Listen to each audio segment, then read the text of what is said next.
The Strangest Secret by Earl Nightingale. I'd like to tell you about the strangest secret in the world. Some years ago, the late Nobel Prize-winning Dr. Albert Schweitzer was being interviewed in London, and the reporter asked him, "Doctor, what is wrong with men today?" The late doctor was silent a moment, and then he said, "Men simply do not think. It is about this that I want to talk with you.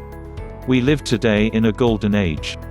This is an era that humanity has looked forward to, dreamed of, and worked toward for thousands of years. But since it is here, we pretty well take it for granted. We are fortunate to live in the richest era that ever existed on the face of the earth. A land of abundant opportunity for everyone. But do you know what happens? Let's take 100 individuals who start even at the age of 25. Do you have any idea what will happen to those men and women by the time they are 65? These 100 people, who all state even at the age of 25, all believe they're going to be successful. If you ask any one of them if they want to be a success, they would tell you they did. You would notice that they are eager toward life, there is a certain sparkle in their eye, an erectness to their carriage. Life seems like a pretty interesting adventure to them. But by the time they are 65, only 1 will be rich, 4 will be financially independent, 5 will still be working, and 54 will be broke, depending on others for life's necessities. Now think a moment, out of the 100, only 5 make the grade. Why do so many fail? What has happened to the sparkle that was there when they were 25? What has become of their dreams, their hopes, their plans? Why is there such a large disparity between what these people intended to do and what they actually accomplished? The definition of success: when we say about 5% achieve success, we have to define success. Here is the best definition I've ever been able to find: success is the progressive realization of a worthy ideal.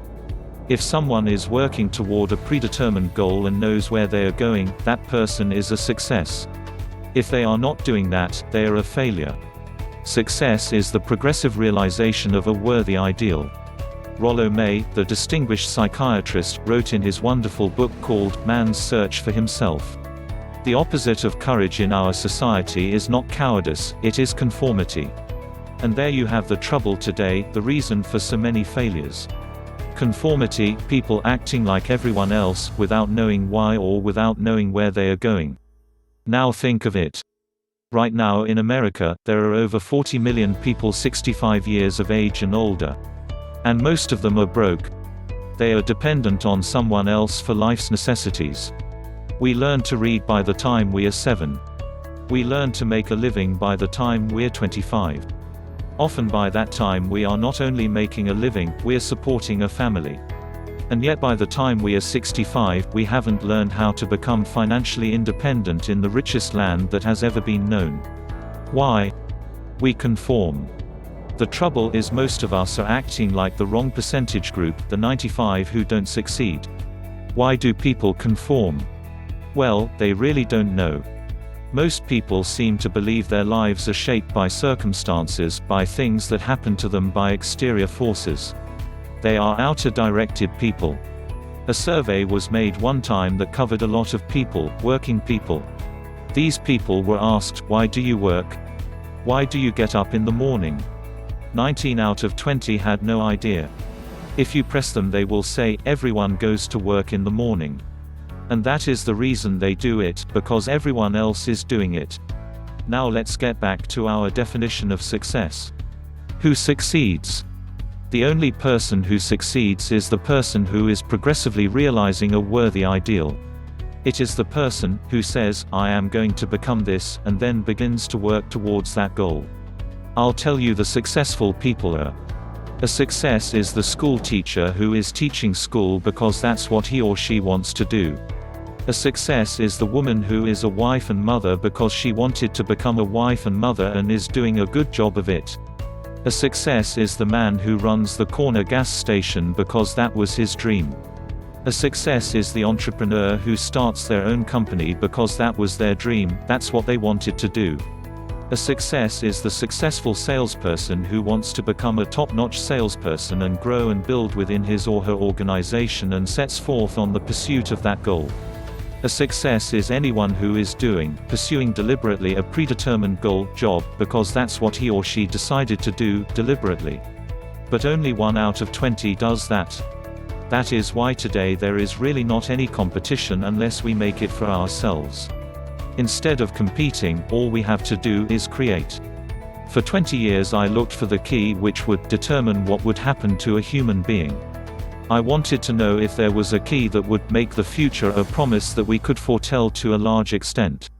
Was there a key that would guarantee a person's becoming successful if they only knew about it and knew how to use it? Well, there is such a key and I have found it.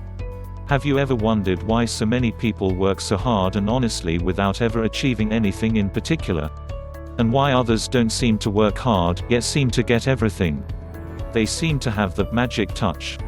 You've heard people say about someone, everything he touches turns to gold. Have you ever noticed that a person who becomes successful tends to continue to become more successful? On the other hand, have you noticed how someone who is a failure tends to continue to fail?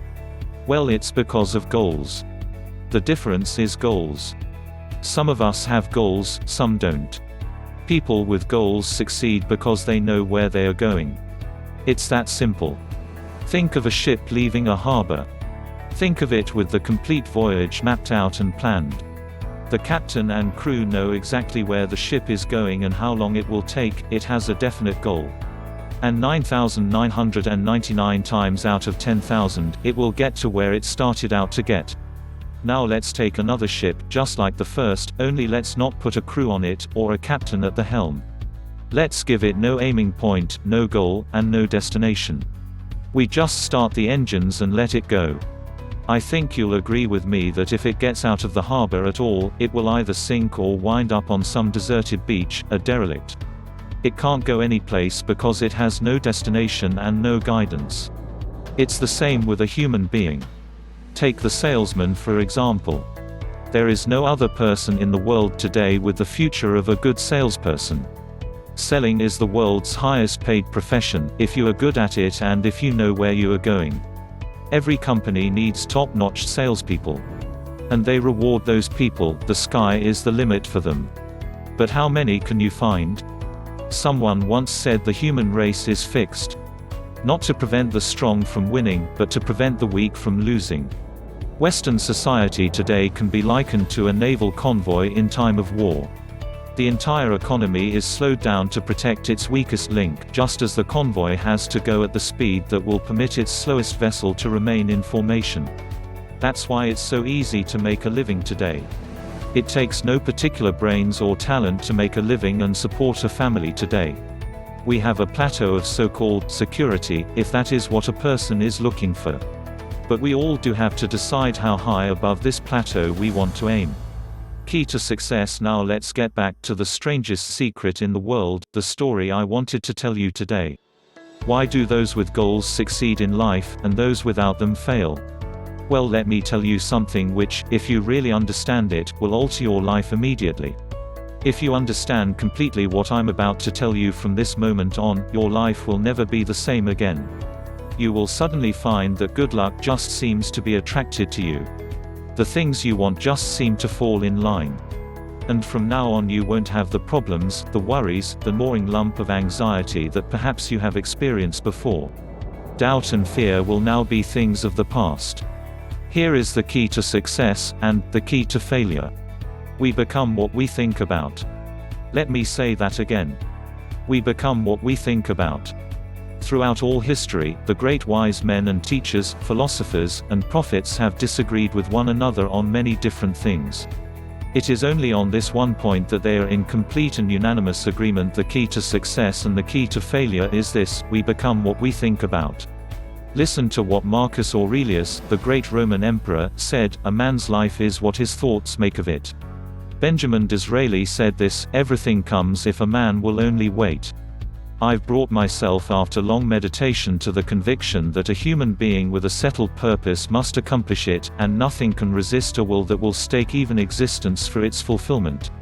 Ralph Waldo Emerson said this: a man is what he thinks about all day long. William James said, "The greatest discovery of my generation is that human beings can alter their lives by altering their attitudes of mind." And he said, "We need only in cold blood act as if the thing in question were real, and it will become infallibly real by growing into such a connection with our life that it will become real. It will become so knit with habit and emotion that our interests in it will be those which characterize belief." He also said, "If you only care enough for a result, you will almost certainly obtain it. If you wish to be rich, you will be rich.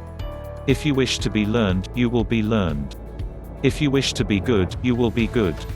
He continues though, "Only you must, then, really wish these things, and wish them exclusively, and not wish at the same time 100 other incompatible things just as strongly." In the Bible you will read in Mark 9-23, "If thou canst believe, all things are possible to him that believeth." My old friend Dr. Norman Vincent Peale put it this way, "This is one of the greatest laws in the universe. Fervently do I wish I had discovered it as a very young man. It dawned upon me much later in life, and I found it to be the greatest discovery, if not my greatest discovery outside my relationship to God." The great law, briefly and simply stated, is, if you think in negative terms, you will get negative results. If you think in positive terms, you will achieve positive results. That simple fact, he went on to say, is the basis of an astonishing law of prosperity and success.